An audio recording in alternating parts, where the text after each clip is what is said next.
I'm not going to go into this with a higher order abstract starting as the perfect condition. Here's the like spiritual philosophy. I'm going to ground it, heavily ground it, maybe too much. It'll be quite cumbersome at times, but it'll be worthwhile. If you simulate an experience in state A, so you're sitting in bed, that's state A, right?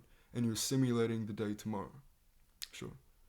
You may anticipate that tomorrow will be amazing because the priors of state A, priors being the constituent feelings and thoughts and everything that makes that state that state. But then you get to state B, which for the sake is the morning of the next day, right? And suddenly your priors have changed. You're tired now. You're hungry now. You can't get caffeine, can't get nicotine, whatever it is. As you simulated B in state A, you had different priors. Those priors being ones of you were full of energy, you were full of life because you were looking forward to the next day. The next day had yet to come. Okay. The reason why there is that incongruence, that gap, if you were to put a label on it, it would be priors. It is the difference in the priors with which you are simulating an experience. So we're exceptional at simulating. That's why we simulate. Now, why this maps on to starting as the perfect condition is because when you start, you are setting the priors. So the problem is that you will simulate in state A, whatever that is, that there will be a state B that will come, and you're simulating it such that you will be willing to do the work and you're looking forward to doing the work so that the outcome can come. Okay.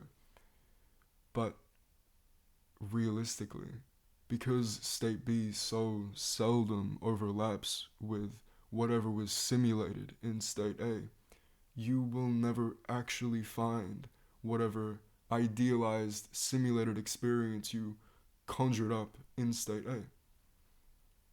To begin, to start, is the only time that the priors that you anticipate in state A, the priors of I'm doing the work and I feel so good about it and I'm willing to do more and this is me, this is the new me, this is me.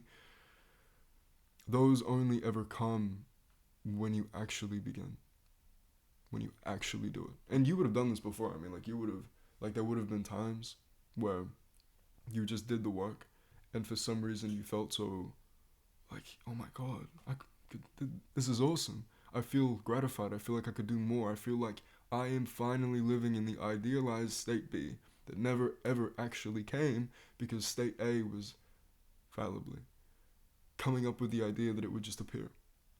This is why, like, when you simulate a fight in state A, when you think about fighting somebody, at least with me, I'm sure with you too, you think about it and you're like, I would win. I know in my mind, in this simulated experience, Krav, like, I don't know Krav, but I, from state A, am simulating state B, and I know Krav. Now, you won't even catch that, though. You won't even catch that you're attributing something that is impossible to actually do in state B. I still believe it. Even me knowing this abstract concept does not at all change the idea that I think that I would win. Point being, you simulate the experience in a way with state A's priors, ones of calm, ones of a cold state, one of acute awareness of all things. You are coming up with the moves that the opponent is doing, let alone your own, which is likely some martial art that you realistically don't know.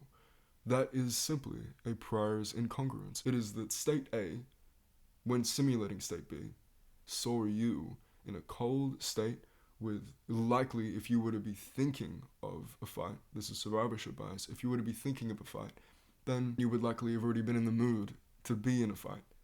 I would sum it up with this one last note. I'm going to read it. It's from my notes though. It's novel. Even a perfect, infinitely detailed simulation from A, state A, would be predicting the behavior of the wrong agent because acting transforms the actor. So let me break that down. Even a perfect, infinitely detailed simulation, the problem is not detail.